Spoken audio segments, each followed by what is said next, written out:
Ouh là là, c'est quoi cette image? Ouh là là, bon, ok, d'accord. Bienvenue pour ce nouveau live, euh, plein de pixels. Bon, bref. Ok, nous n'allons pas nous arrêter à ce détail technologique. Il y a beaucoup d'interférences, de problèmes technologiques en ce moment, je ne sais pas pour vous, mais je ne suis pas la seule, donc peut-être vous aussi. Bref, alors ce soir, j'ai envie de vous dire, de vous parler, pardon, d'une découverte magique. C'est vraiment extraordinaire ce que je viens de découvrir. C'est vraiment super. Donc j'avais envie de vous en parler ce soir. Euh, alors ça va parler à ceux qui sont passionnés comme moi de montagne et qui sont passionnés de monde celtique qui sont voilà, passionnés ou intéressés par le druidisme. Donc ça va vous parler. Et ce qui est extraordinaire, eh bien, c'est que je pense que vous... donc pour remettre les choses dans leur contexte, oui, hier, comme je vous disais, nous avons fait le cercle sur l'enchanteur. L'enchanteur dans son aspect céleste, dans son aspect de sagesse, de sage, de magicien. Et ce qui est vraiment intéressant, de mage aussi, on pourrait dire. Et ce qui est vraiment intéressant, c'est que j'ai mentionné aussi les druides dans ce cercle hier soir. Et aujourd'hui, eh bien, ce soir, j'étais en train de préparer l'immersion magique de lundi qui va avoir lieu sur le balcon de la mer de glace, donc du côté du Mont-en-Vert. Et puis, il y a sur cet itinéraire, euh, quand on va sur cet itinéraire, il y a des sommets mythiques que l'on voit, et notamment les fameux drus, donc qui sont vraiment des sommets mythiques. Donc si vous êtes fan du massif du Mont Blanc, si vous êtes fan de Chamonix, de montagne, d'alpinisme, forcément vous avez entendu parler des drus. Et voilà, c'est vraiment, il y a ces deux sommets des drus, le petit dru et le grand dru. Et depuis le Mont-en-Vert, eh bien, c'est le petit dru qui est vraiment face à nous. Et quand on a fait les repérages avec Henri, on a vraiment été comme très attirés hein, par ce petit dru. Et moi, j'étais vraiment, enfin, ouais, pendant toute la durée de l'itinéraire, il m'a vraiment magnétisé ce petit dru. Et donc ce soir, en faisant des recherches, en préparant l'immersion magique de lundi sur les balcons de la mer de glace, eh bien, j'ai fait une connexion extraordinaire entre les drus et les druides. Vous allez dire, bah oui, forcément, il y a la même racine étymologique, mais voilà, pour faire vraiment le lien entre les deux, quand même, c'était pas forcément évident. Alors que oui, effectivement, étymologiquement, on retrouve la même racine. Alors voilà, que viennent faire les druides et le druidisme à Chamonix au niveau des drues, vous allez me demander. Eh bien, c'est ça qui est extraordinaire et c'est ça qu'on va découvrir lors de l'immersion magique lundi. Alors, je me suis dit, oh, est-ce que je vous le dis ou est-ce que je vous le dis pas? Il faut venir en immersion magique, je vous dis, il va se passer des choses vraiment extraordinaires. La magie, elle est partout. Quand on commence à entrer dans ce domaine-là, vous allez voir, c'est infini. Vous allez faire des liens entre les choses, des liens que vous n'auriez jamais soupçonnés, vous n'auriez jamais pensé que c'était possible. Et pourtant, si. Et c'est ça qui est juste extraordinaire. Et pour moi, c'est vraiment ça la magie aussi, c'est que tout est lié en réalité. Et ça, c'est vraiment, je pense, une des lois fondamentales de l'univers de toute manière. Et justement, eh bien, cet enchanteur, ce magicien, il connaît toutes, enfin, il aspire à connaître et à maîtriser ces lois de l'univers, les lois universelles, on pourrait dire. Et donc, oui, tout est lié, tout est lié, tout est relié. Et moi, je trouve ça juste extraordinaire. Et donc, ces drus, ils nous ont vraiment, comme je vous le disais, captivés, hypnotisés, surtout le petit dru qu'on a vraiment en face quand on fait cet itinéraire. Et justement, je voulais canaliser, et je vais le faire, je vais canaliser eh bien, le petit dru notamment pour voir ce qu'il a à nous transmettre. Et là, je sais qu'il va avoir beaucoup, beaucoup à nous transmettre avec ce que j'ai découvert ce soir. Donc, dru et druide, eh bien, ça vient de cette même racine. Ça vient de cette même racine et c'est ça, c'est vraiment cet arbre aussi, c'est l'arbre ou le chêne. Donc pour les Celtes et les druides, voilà, le chêne c'était vraiment l'arbre principal, c'était lui qui représentait la connaissance et la sagesse. Donc c'était ça. Et les druides, eh bien, ce sont ceux qui ont le savoir, qui ont la connaissance. Ils ont la connaissance de l'arbre, du chêne, si vous voulez. Donc ils ont la connaissance, on peut dire, de tout ce qui est des mystères de la vie. Ce sont des initiés et ils ont ce savoir et cette connaissance. Et pour les Celtes, eh bien, voilà, le monde était finalement, on pouvait représenter le monde par un arbre. Cet arbre de vie, c'est l'arbre de vie, on pourrait dire, hein, cet arbre de vie celte. Et on venait nous-mêmes des arbres d'une certaine manière. Donc voilà, on ne va pas rentrer dans tous les détails du druidisme ici, mais tout ça pour vous dire que c'est vraiment, eh bien, ce dru là qui est comme un pilier, vraiment qui est cette aiguille, il est vraiment comme cet arbre qui est là et qui marque vraiment un emplacement de sagesse qui est comme un signal de sagesse, on pourrait dire, qui est là face à nous et donc qui porte tout le savoir et toute la connaissance. Donc c'est juste extraordinaire. Donc je ne sais pas si tous les alpinistes qui ont fait l'ascension des Drus ont cette connaissance, eh bien, moi, je vous la transmets, je vous fais ce parallèle, et moi, je trouve ça vraiment juste magique et fantastique. Comme quoi, tout est lié, et c'est juste, bah, c'est extraordinaire, en fait. C'est extraordinaire. Et puis, bon, voilà, il y a d'autres clins d'œil avec ce dru. D'autres choses dont on a discuté avec Henri lors du repérage. Et puis en plus, on a fait ça le jour de l'anniversaire d'Henri. C'était dimanche dernier. Donc voilà, il y a plein de symboliques et moi je trouve ça juste extraordinaire. Et hier soir, on parlait, voilà, c'était le cercle sur l'enchanteur où je parlais des druides. Et aujourd'hui, bim, on fait le lien avec les druides. Donc c'est juste, bah, c'est magique. Vous voyez, quand on entre comme ça dans la magie, elle est partout et c'est extraordinaire.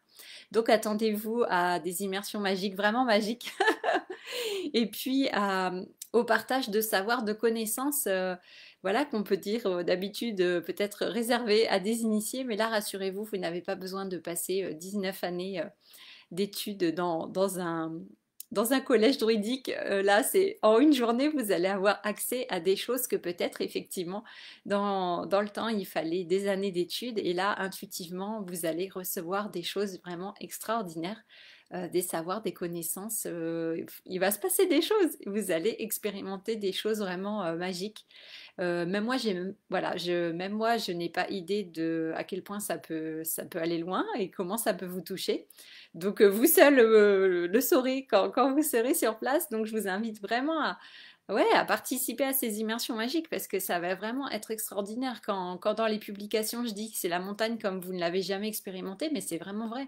C'est vraiment la montagne comme on l'a jamais vue et expérimentée. Ça va vraiment être sous un autre angle et justement, bah, tous les liens que nous allons faire entre différentes choses qui a priori sont sans connexion ou sans rapport, et bien vous allez voir que tout est reconnecté en réalité. Donc ouais, c'est extraordinaire. Donc voilà, je voulais vous faire part de cette grande découverte. Pour moi, c'est une grande découverte. Et pourtant, finalement, ça semble évident une fois qu'on le dit, mais ouais, c'est tellement loin de ce qu'on pense habituellement et de la pensée commune que bah, voilà, quand on fait ces liens, on trouve que c'est magique. Donc voilà, on se réjouit avec Henri de vous faire partager tout ça, toute cette magie.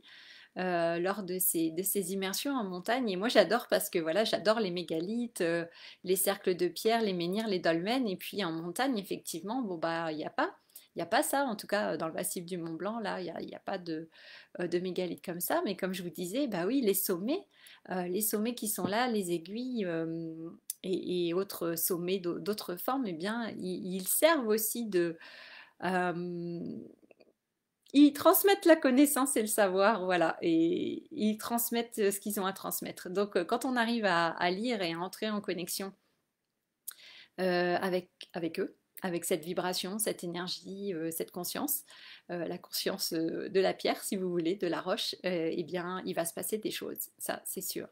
Et ouais, et donc c'est vraiment une nouvelle aventure, une nouvelle expérience pour moi, et je trouve ça vraiment magique. Là, on n'a même pas encore commencé que ça y est, ça commence à s'ouvrir, à se déployer et c'est extraordinaire. Donc je pense que effectivement ces immersions en montagne vont nous réserver des choses bien au-delà bien au-delà de ce qu'on pourrait imaginer humainement. Donc ça va être vraiment, vraiment super. Et voilà, je voulais vous partager ça et peut-être ça vous donnera envie de vous plonger ou si vous n'habitez pas pardon, à proximité de la montagne, peut-être ça peut vous donner quand même envie de vous intéresser à cette haute montagne, à ces sommets, peut-être de lire certains livres, hein. Il y a la littérature de montagne qui est assez connue, assez mythique, que vous pouvez, que vous pouvez lire aussi pour vous connecter à ça. Et puis ensuite, bah, c'est sûr que rien ne vaut l'expérience et de venir sur place et de venir en immersion avec nous, hein, en immersion magique, parce qu'effectivement, ça change tout.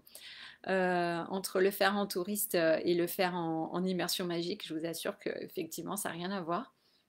Même si les paysages sont les mêmes, ça n'a rien à voir. Et voilà, donc ouais, je trouve ça vraiment extraordinaire. La vie est extraordinaire, vous voyez. Enfin ouais, moi je trouve ça juste passionnant et bluffant. Donc n'allons pas croire qu'on sait tout, qu'on a tout vu et déjà tout vu, tout découvert, tout compris, parce que c'est loin d'être le cas. Il y a énormément de choses encore ouais, à découvrir, des liens à faire notamment entre les choses, et certains sites sont reliés entre eux. Donc je suis sûre que pareil, les sommets de montagne, on pourrait dire, enfin c'est ça qui me vient là quand je vous parle, qui sont reliés entre eux et qui, voilà, qui a des choses qui sont connectées, ouais, qui sont en connexion, en interaction. Donc voilà, un peu comme les constellations, vous voyez, dans le ciel. Donc, les étoiles dans le ciel et qui forment des constellations. Bref, je pense voilà, je suis loin d'avoir tout découvert et va y avoir de belles choses à découvrir. Et donc, bah, moi, je suis ravie de pouvoir vous faire partager tout ça et de découvrir tout ça avec vous surtout. Et ouais, c'est juste extraordinaire de faire ça en groupe et de partager justement. On parlait hein, dans cet archétype de l'enchanteur euh, bah, il est là aussi pour transmettre ce qu'il a découvert, son expérience, la connaissance. Donc pour moi, c'est vraiment important de pouvoir transmettre tout ça, de ne pas garder les choses pour moi, c'est dommage. Et puis c'est beaucoup plus sympa quand on partage ça ensemble et qu'on se réjouit tous ensemble. Donc ouais, c'est vraiment beau en fait de partager tout ça. Moi, je trouve ça extraordinaire. Voilà, c'est beau. Voilà, voilà. Eh bien, écoutez, voilà pour cette découverte d'histoire. Je me réjouis des prochaines découvertes. Ah, ça va être super. Voilà, voilà. Et bien, écoutez, je vous souhaite une belle soirée, un beau week-end. Donc, voilà, les immersions commencent en montagne et c'est super chouette. Voilà, je vous embrasse, je vous dis à demain soir pour un nouveau live. Ah oui, et puis bah écoutez, bienvenue au mois de juillet, hein. Ça y est, nous sommes le 1er juillet, j'avais zappé complètement ce matin, je dis ah oui, ça y est, nous sommes au mois de juillet, donc un mois particulier aussi pour moi forcément, puisque c'est le mois de mon anniversaire. Donc ça approche gentiment doucement mais sûrement. Et puis donc effectivement ce défi 365 jours de live qui s'approche gentiment de la fin. Voilà, après près d'une année de live. Donc ouais, ça, je me demande ce qui va se passer. Je pense qu'il va se passer quelque chose. C'est là comme effectivement un cycle qui se termine. Donc ouais, ça va être... on va voir. Écoutez, je ne sais pas ce qui va se passer, mais j'ai l'impression qu'il va... Ah, merci pour les cœurs. J'ai l'impression qu'il va se passer quelque chose à la fin du défi live. Peut-être je vais m'écrouler. Peut-être je vais m'écrouler, je vais tomber de ma chaise. Je sais pas. Ou ah non, alors peut-être que le dernier je le ferai en montagne et je vais tomber.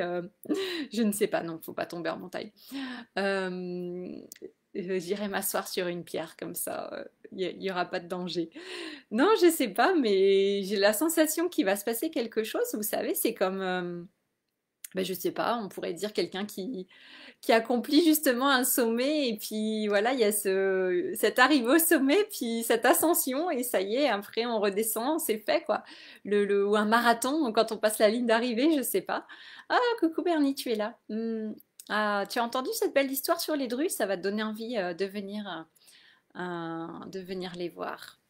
Tu fais petit bonhomme triste? Bah non, faut pas pleurer. Toutes les choses se terminent à un moment ou à un autre, mais il y aura encore plein de belles aventures, hein. Je ne vais pas vous abandonner comme ça en si bon chemin. Par contre, oui, non, je ne pense pas revenir tous les jours. Non, non. Ça prend quand même beaucoup de temps, beaucoup d'énergie, hein. Vous ne pouvez pas imaginer que... Enfin, il faut le faire pour s'en rendre compte de ce que c'est que de faire un défi live pendant 365 jours. Surtout que je me suis engagée à ajouter un jour, à faire 366 pour terminer le 19 juillet. Mais voilà, donc ce sera sous une autre forme. Donc l'aventure continue toujours, l'aventure n'est jamais terminée, vous savez. L'aventure n'est jamais terminée, donc ça continue. Après, ça continue sous une autre forme. Donc soyons ouverts au changement aussi, hein, n'est-ce pas? C'est aussi un des grands messages aussi, je pense, de l'enchanteur et de l'enchanteresse, que tout change et nous aussi. Et on est là pour le changement également, l'évolution. Donc allons-y, allons-y gaiement. Et ouais, ne soyons pas tristes, il y aura d'autres belles aventures. Alors Bernie, tu dis oui. Très très envie de venir découvrir les drues. Oui, et oui. Ah ouais, ouais, ouais. Ah bah surtout maintenant avec ce qui a été découvert, entre guillemets, c'est sûr que là, ça prend une autre dimension. Donc ça va être très très très très très intéressant et très passionnant de venir se connecter en immersion magique à ces drues et d'autres sommets, hein. On ne va pas s'arrêter en si bon chemin. Je suis sûre qu'il y a d'autres sommets là qui vont nous appeler. Donc ça, c'est vraiment chouette. Bernie, tu dis bien sûr que tout doit changer, mais j'adore ces rendez-vous quotidiens. Ah oui, bah oui, c'est ça. Ah oui, c'est ça. Ouais, c'est sûr que c'est sympa. Ouais, c'est sûr que c'est sympa. Et puis, c'est plus interactif que des publications écrites. Des publications écrites, c'est sympa aussi, mais c'est vrai que des lives où on peut interagir et discuter en direct quand vous êtes en live, bah, c'est sûr que c'est quand même plus sympa. Voilà, c'est plus interactif, on va dire, effectivement. Mais bon, on trouvera d'autres moyens de faire. On va voir ça. Nous allons être créatifs, n'est-ce pas? Créativité, inventivité, ingéniosité. Encore des mots-clés pour cette énergie de l'enchanteur. Et voilà, nous sommes guidés par Merlin de toute façon. Le Merlin céleste qui est là, qui est avec nous. Et c'est de ce dont je parlais hier. Oui, c'est vraiment ce Merlin céleste, hein. C'est pas le Merlin tel qu'on le connaît dans toutes ces légendes arthuriennes. Et puis des chevaliers de la table ronde. Voilà, il y a une autre dimension à Merlin. Et c'est cette dimension-là qu'on va connecter dans les immersions magiques, que ce soit à Brocéliande ou en montagne également, parce que Merlin, bah, il est partout. Et à Rocamadour aussi. Bernie, tu dis c'est vivant. Oui, bah oui, c'est vivant quand on fait des défis live. C'est live, c'est vivant, effectivement. C'est exactement ça. Voilà les amis, bah écoutez, sur ces bonnes paroles, je vais vous laisser contempler cet arbre de la connaissance, cet arbre de vie qui est là. Mm. Et très intéressant tout ça, n'est-ce pas? Et bah, je vous souhaite une belle nuit et on se retrouve demain pour un nouveau live. À demain, ciao ciao, bonne nuit Bernie, à demain, bye bye, belle soirée.